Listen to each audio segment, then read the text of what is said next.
আসসালামু আলাইকুম। আজকে আমরা এই ভিডিওর মাধ্যমে NSDA থেকে পরিচালিত ইলেকট্রিক্যাল ইনস্টলেশন অ্যান্ড মেইনটেনেন্সের লেভেল 2 এর পূর্ণাঙ্গ ডায়াগ্রাম সম্পর্কে বিস্তারিত জানব। আপনারা যদি এই ভিডিওটি সম্পূর্ণ দেখেন তাহলে আপনারা নিজেরাও NSDA কর্তৃক পরিচালিত EIM লেভেল 2 এর পূর্ণাঙ্গ ডায়াগ্রামটি কমপ্লিট করতে পারবেন। এখানে সর্বপ্রথম একটি এনার্জি মিটার ব্যবহার করা হয়েছে। এনার্জি মিটার থেকে এখানে একটি ডিস্ট্রিবিউশন বোর্ড ব্যবহার করা হয়েছে। এরপর এখান থেকে একটি অংশ হচ্ছে চ্যানেল ওয়্যারিং এবং একটি অংশ হচ্ছে পিভিসি পাইপ কন্ডুইট ওয়্যারিং। তো আমি প্রথমে এখানে বুঝিয়ে দিব, এরপর আমি বোর্ডে পূর্ণাঙ্গ ভিডিওটি বুঝিয়ে দিব। প্রথমে এনার্জি মিটার থেকে সার্কিট ব্রেকার পর্যন্ত আমাদের 4RM কেবল ব্যবহার করতে হবে। সার্কিট ব্রেকার থেকে সুইচ বোর্ড পর্যন্ত 2.5 RM কেবল ব্যবহার করতে হবে এবং সুইচ বোর্ড থেকে লোড পর্যন্ত 1.5 RM কেবল ব্যবহার করতে হবে।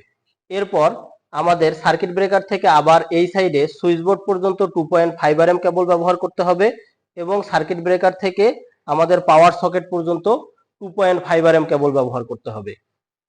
এরপর সুইচ বোর্ড থেকে লোড পর্যন্ত 1.5 RM কেবল ব্যবহার করতে হবে। তো পূর্ণাঙ্গ ওয়্যারিংটি কিভাবে আছে তো আমি দেখিয়ে দিচ্ছি। প্রথমে এখানে আছে একটি সিঙ্গেল পোল সার্কিট ব্রেকার এবং পাশাপাশি আরো দুইটি সিঙ্গেল পোল সার্কিট ব্রেকার। এই সার্কিট ব্রেকারগুলো, এটি হলো 6 এম্পিয়ারের সার্কিট ব্রেকার, এটি হলো 6 এম্পিয়ারের সার্কিট ব্রেকার এবং এটি হলো 6 এম্পিয়ারের সার্কিট ব্রেকার। প্রথম সার্কিট ব্রেকারটি আমাদের চ্যানেল ওয়্যারিং এর জন্য ব্যবহৃত যে ওয়্যারিংটা আছে এটিতে ব্যবহৃত হবে। দ্বিতীয় সার্কিট ব্রেকারটি আমাদের এইদিকে যে পিভিসি পাইপের কানেকশন আছে সেখানে ব্যবহার হবে এবং তৃতীয় সার্কিট ব্রেকারটি আমাদের পাওয়ার সকেটে ব্যবহার করা হবে। তো এখানে এগুলোর নাম হচ্ছে শ্যাডেল, এগুলোর নাম হচ্ছে সার্কুলার বক্স। এখানে প্রথম সিঙ্গেল পোল সার্কিট ব্রেকার থেকে একটি ফেজ কেবল এই সুইচ বোর্ডের ফিউজের নিচের প্রান্তে সংযোগ করা হয়েছে। ফিউজের উপরের প্রান্ত থেকে ওয়ান ওয়ে সুইচের নিচের প্রান্তে সংযোগ করা হয়েছে এবং ওয়ান ওয়ে সুইচ থেকে পরের ওয়ান ওয়ে সুইচ এবং তারপরের ওয়ান ওয়ে সুইচে 1.5 RM কেবল দ্বারা লুপ কানেকশন করা হয়েছে। এরপর এই ওয়ান ওয়ে সুইচ দিয়ে যেহেতু এই টু পিন সকেটটি সংযুক্ত হবে, তাই এই ওয়ান ওয়ে সুইচের উপরের প্রান্ত থেকে এই টু পিন সকেটের নিচের প্রান্তে একটি ফেজ কেবল সংযুক্ত করা হয়েছে এবং নিউট্রালটি এই টু পিন সকেটের উপরের প্রান্তে সংযোগ করা হয়েছে। প্রথম সুইচ দিয়ে যেহেতু আমাদের প্রথম একটি ইনক্যান্ডিসেন্ট বাল্ব জ্বলবে, সেজন্য প্রথম সুইচে একটি 1.5 RM কেবল দ্বারা ব্যাটেন হোল্ডারে সংযুক্ত করা হয়েছে এবং দ্বিতীয় সুইচ দ্বারা আমাদের এই সিলিং রোজে সংযুক্ত করা হয়েছে। এরপর দ্বিতীয় সার্কিট ব্রেকার থেকে ফিশ ওয়্যারের মাধ্যমে একটি 2.5 RM কেবল এই ফিউজের নিচের প্রান্তে সংযুক্ত করা হয়েছে এবং ফিউজ থেকে ওয়ান ওয়ে সুইচ এবং পরের ওয়ান ওয়ে সুইচ এবং পরের ওয়ান ওয়ে সুইচটি রেগুলেটরের সাথে সংযুক্ত করা হয়েছে। প্রথম সুইচটি প্রথম ব্যাটেন হোল্ডারে সংযুক্ত করা হয়েছে এবং দ্বিতীয় সুইচের সাথে রেগুলেটর দিয়ে আমাদের এই সিলিং রোজে সংযুক্ত করা হয়েছে। এখন আমি এই পূর্ণাঙ্গ ডায়াগ্রামটি আপনাদের হোয়াইট বোর্ডে ভালোভাবে বুঝিয়ে দিব। এখন আমি বোর্ডের মাধ্যমে আপনাদের পূর্ণাঙ্গ ডায়াগ্রামটি বুঝিয়ে দিব। আশা করি এই ভিডিওটি দেখলে আপনারা নিজে নিজেই এই ডায়াগ্রামটি কমপ্লিট করতে পারবেন। তো আমার এখানে একটি লেআউট ডায়াগ্রাম কমপ্লিট করা আছে। তো এখন আমি ওয়্যারিং ডায়াগ্রামটি কমপ্লিট করে দেখাবো। লেআউট ডায়াগ্রামে এটি হলো এনার্জি মিটার, এটি হলো ডিস্ট্রিবিউশন বোর্ড, এটি হলো একটি সুইচ বোর্ড এবং এটি হলো একটি সুইচ বোর্ড এবং এটি হলো একটি 3 পিন পাওয়ার সকেট। এই সাইডের অংশ হচ্ছে পিভিসি চ্যানেল দ্বারা তৈরি করতে হবে, এই সাইডের অংশ পিভিসি পাইপ দ্বারা তৈরি করতে হবে। তো সর্বপ্রথম আমাদের এনার্জি মিটারে ফেজ তার সংযুক্ত করতে হবে, ফেজ কেবল। এরপর নিউট্রাল কেবল সংযুক্ত করতে হবে। এরপর একটি নিউট্রাল কেবল এনার্জি মিটার থেকে বের হয়ে আমাদের বাসবারে সংযুক্ত হবে। এরপর আবার এনার্জি মিটার থেকে একটি ফেজ কেবল বের হয়ে আমাদের সিঙ্গেল পোল সার্কিট ব্রেকারের নিচের প্রান্তে সংযুক্ত হবে। এখান থেকে আরেকটি ফেজ কেবল লুপ কানেকশনের মাধ্যমে 3টি সিঙ্গেল পোল সার্কিট ব্রেকারে সংযুক্ত হবে। তো এখানে আমরা একটি ফ্লেক্সিবল পাইপ ব্যবহার করব এবং কেবল হিসেবে 4RM কেবল ব্যবহার করব। এরপর আমাদের ডিস্ট্রিবিউশন বোর্ড থেকে আমাদের প্রথম সার্কিট ব্রেকারটি 6 এম্পিয়ারের হবে। তো 6 এম্পিয়ারের সার্কিট ব্রেকার থেকে single pole circuit breaker phase কেবলটি আমাদের সুইচ বোর্ডের ফিউজের নিচের অংশে নিয়ে আসব। এটি হলো ফিউজ। এরপর ফিউজের উপর থেকে ওয়ান ওয়ে সুইচের নিচের প্রান্ত, এর পরের ওয়ান ওয়ে সুইচের নিচের প্রান্ত, এর পরের ওয়ান ওয়ে সুইচের নিচের প্রান্ত এবং ওয়ান ওয়ে সুইচ থেকে টু পিন সকেটের নিচের প্রান্ত। তাহলে আমাদের এই তিনটি হলো ওয়ান ওয়ে সুইচ।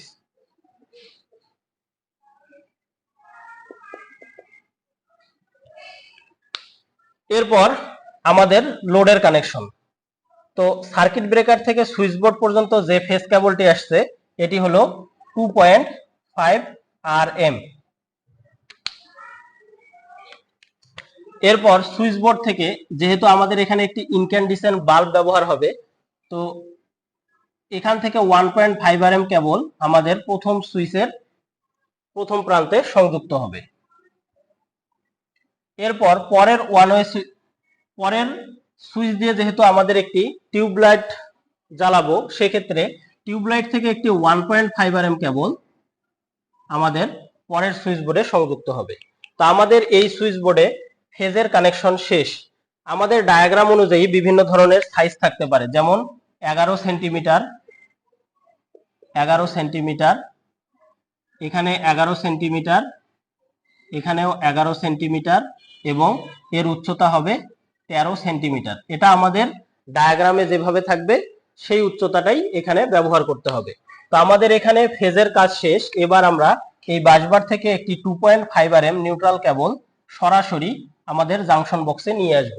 এরপর 1.5 RM কেবল প্রথম লোড থেকে এবং দ্বিতীয় লোড থেকে 1.5 RM কেবল এবং আমাদের টু পিন সকেট থেকে 1.5 RM কেবল এখানে পিকটেল জয়েন্ট দিতে হবে এবং পিকটেল জয়েন্টে কালো রঙের টেপ ব্যবহার করতে হবে।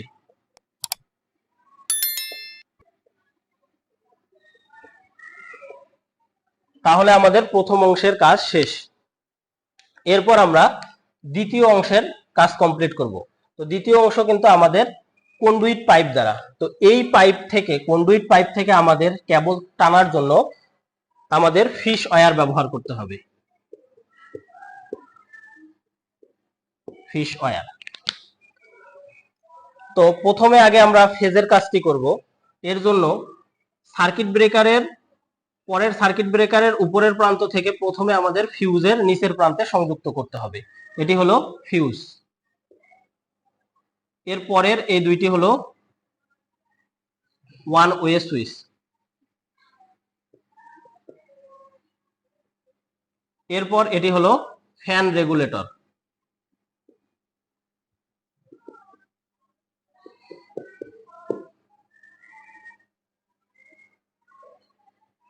Fan regulator. তো আমাদের সিঙ্গেল পোল সার্কিট ব্রেকার, এখানেও আমরা 6 এম্পিয়ারের সিঙ্গেল পোল সার্কিট ব্রেকার ব্যবহার করব। তো সার্কিট ব্রেকার গুলো মূলত লোডের উপর ভিত্তি করে ব্যবহার করতে হয়। তো আমাদের সিঙ্গেল পোল সার্কিট ব্রেকার থেকে ফিউজের নিচের প্রান্তে একটি ফেজ তার গেল। এরপর ফিউজের উপরের প্রান্ত থেকে আমাদের ওয়ান ওয়ে সুইচের নিচের প্রান্তে একটি ফেজ কেবল সংযুক্ত হবে এবং ওয়ান ওয়ে সুইচের নিচের প্রান্ত থেকে আরেকটি ফেজ কেবল এখানে সংযুক্ত হবে। এরপর রেগুলেটরের সাথে আমাদের এখানে একটি ফেজ কেবল সংযুক্ত হবে।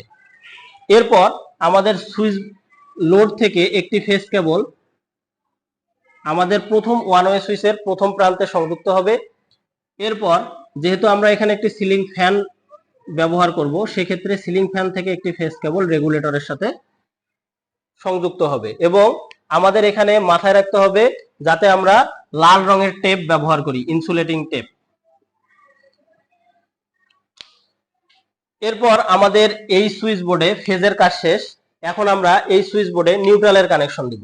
তো আমাদের বাসবার থেকে এখানে আরেকটি নিউট্রাল কেবল সরাসরি আমাদের এই জাংশন বোর্ডে নিয়ে আসব। এখানে জাংশন বোর্ড হিসাবে আমরা সার্কুলার বক্স ব্যবহার করেছি।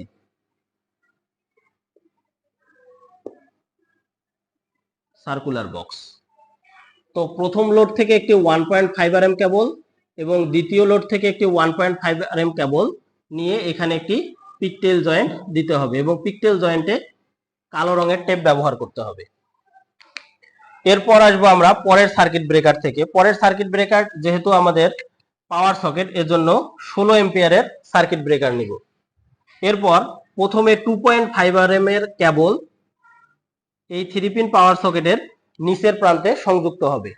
এরপর এখান থেকে সুইচের উপর প্রান্ত থেকে এখানে একটি ফেজ কেবল সংযুক্ত হবে। এরপর আমাদের এই বাসবার থেকে 2.5 RM এর আরেকটি কেবল সরাসরি এখানে নিউট্রালে সংযুক্ত হবে। এখানে আমাদের আর্থিং এর কানেকশন দিতে হবে, তাই আমাদের এনার্জি মিটারের নিচ থেকে এখানে ভূমি থেকে একটি আর্থিং কেবল 1 RE প্রথমে আমাদের এখানে এই ডিস্ট্রিবিউশন বোর্ডে সংযুক্ত করতে হবে। এরপর এই ডিস্ট্রিবিউশন বোর্ড থেকে আমাদের সরাসরি এই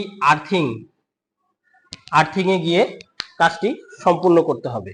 তো আমাদের এখানে আরেকটু বোঝার বিষয় আছে যে এখানেও কিন্তু সাইজ দেওয়া থাকতে পারে, যেমন এর সাইজ 11 সেন্টিমিটার, এর সাইজ 11 সেন্টিমিটার, সেম 11 সেন্টিমিটার, এবং এর সাইজ হচ্ছে 8 সেন্টিমিটার। তো এটি হলো পূর্ণাঙ্গ ডায়াগ্রাম। যদি ভালোভাবে বুঝে থাকেন বা ভিডিওটি দেখে থাকেন তাহলে অবশ্যই ভালোভাবে বুঝতে পারবেন।